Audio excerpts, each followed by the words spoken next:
High guys, day second to upload the mini vlog. तर आज आम्ही काय करतोयस?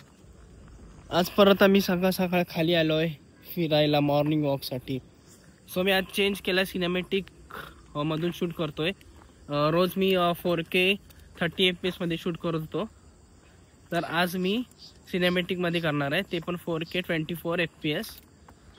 तर ह्याची क्वालिटी मला समजणार आहे, म्हणजे व्हिडिओ अपलोड केल्यानंतर किती व्ह्यूज जातात, काय जात आहेत. सिनेमॅटिकचा फायदा काय आहे, समोरचा ब्लर दिसतो, म्हणजे फक्त जर पर्सन असेल तर तो फक्त कॅप्चर होतो, बाकी सगळं ब्लर होतो. म्हणजे नॉर्मली DSLR कसा असतो तसा. तर आलो होतो आम्ही आता खाली. तर 2 अपलोड केल्या होत्या काल शॉर्ट्स, त्या पण चांगल्या आल्या. काल मित्राची व्हिडिओ एडिट करत होतो त्याच्या दुकानाची.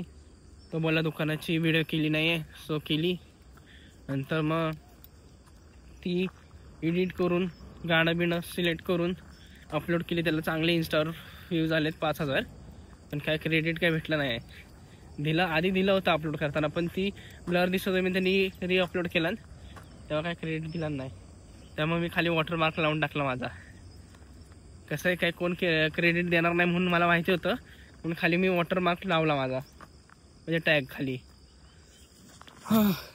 बघू आता ही कशी जाते व्हिडिओ. चल, तुम्हाला पण जर व्हिडिओ एडिट करायचे असेल किंवा अजून काही व्हिडिओ एडिट करायचे असेल, माझ्याकडं इंस्टावरती जा. यूट्यूबच्या बायोमध्ये माझी हे लिंक आहे, तिथे इंस्टाची लिंक आहे, त्याच्यावर क्लिक करा आणि मला मेसेज करा एडिट करायची म्हणून व्हिडिओ. तर मी करून देईल तुम्हाला, ते पण कमी किमतीत. मित्र होता म्हणून त्याच्याकडनं पैसे नाही घेतले.